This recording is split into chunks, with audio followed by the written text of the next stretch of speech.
Mind telling us a little bit about your character? And actually, now you've been playing her for a little while, how you sort of see her in your own head.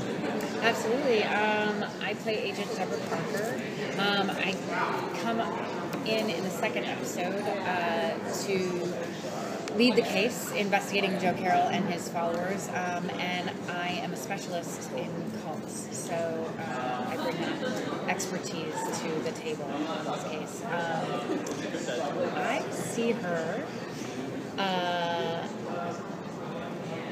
Well, I'll talk about the qualities that I really like in her, and what attracted me to the part. I think Kevin Williamson is writing these really, really fully fleshed out characters, and it's one of the things that I love the most about the show. You know, it's like this thriller, but with very full characters, so it feels really driven by relationships and characters as well as by the plot.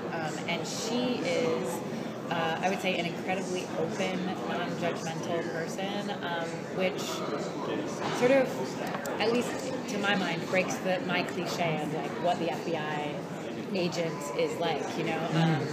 And I think it makes her working relationship with Ryan really interesting. I think she's uniquely prepared to go with some of his crazy ideas. She's not threatened by his damage and his particular perspective on it. I think she's a bit of an eccentric. She's a kind of a macabre sense of humor, which is useful in a situation like this. And a very, I think she would qualify herself as an outsider as well, somebody who is thinking outside the box a lot. And so I think that makes, again, her relationship with Ryan relatively interesting. There's a lot of tension there, of course, because she has to make sure that she can rely on him in the field, but I think ultimately she really gets him and gets where he's coming from. You said that she's a leader in cults, and I can't help thinking, when you put your face into the darkness, it's hard not to be scarred from it at some point. So does she carry some of that with her now as a person? Absolutely. I definitely think there's no characters on this show who don't have damage, and I think it's one of the things that, again, makes it so interesting.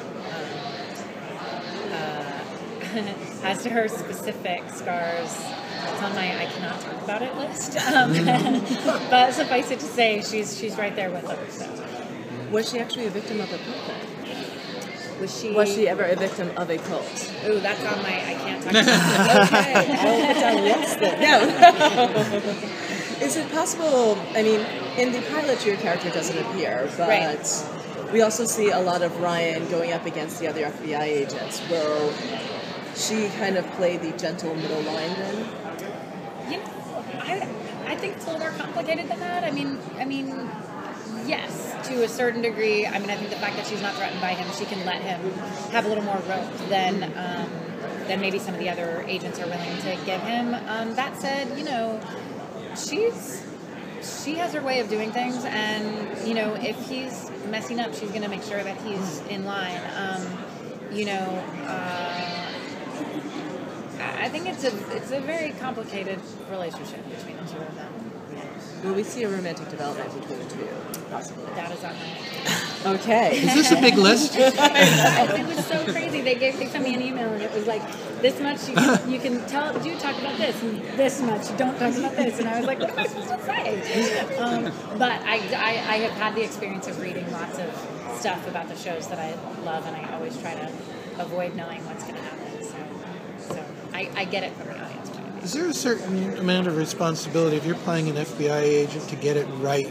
Because I know people have played them, I've gone and, to Quantico and I've done the training. Yeah. Is there a certain amount you have to do just to be convincing as the character? I did spend a lot of time with a couple of agents here in New York who were so generous with letting me come into their office, and I was amazed at just how much it felt like they gave me access to. I'm sure that was just the tip of the iceberg, but it certainly felt like they were letting me into a lot. And I haven't ever played an FBI agent before, so I do feel a real onus, and also, I guess my main impression right away off the cuff was that they're not what I thought they would be. You know, based on all of the TV and movies that I've seen. I mean, the woman was very quiet and very. I would almost call her demure. She has 2 kids and she's the head of the violent crime unit in New York and went through both of her pregnancies on the violent crime unit, which I was just like, oh my gosh, shades of Fargo. You know what I mean? Just like not what I would have expected. And the gentleman that I spoke with was just the most gregarious, like warm, funny, just outspoken, I mean, just, you know, they were not tough guys. So it was a fascinating experience. So did you bring that into your character? I am really endeavoring, and I think that Kevin Williamson and Marco Siega are also endeavoring to like have it feel like these are people. They are not like FBI cardboard cutouts, you know. FBI agents are people too, and they have a life and a history that informs how they do their job. So that, you know, just like actors, we're not all the same. Just like journalists, not all the same. Everybody has a unique approach to it. So I think we're really trying to bring the uniqueness of each person to the job, even though, you know, we're doing this job. Do they give you a history or a backstory to your character? Because I suspect she needs one. Yes. Or do you literally find it when you get one script to the next? It's a combination. I mean, I did have backstory from Kevin Williamson about Debra Parker, and then of course that adds and gets fleshed out. Like, you know, it's one of the unique things about doing a series. You just keep filling it in as you go, which makes it really exciting. And you just hope that as you look back on it, you're like, well, that all makes sense.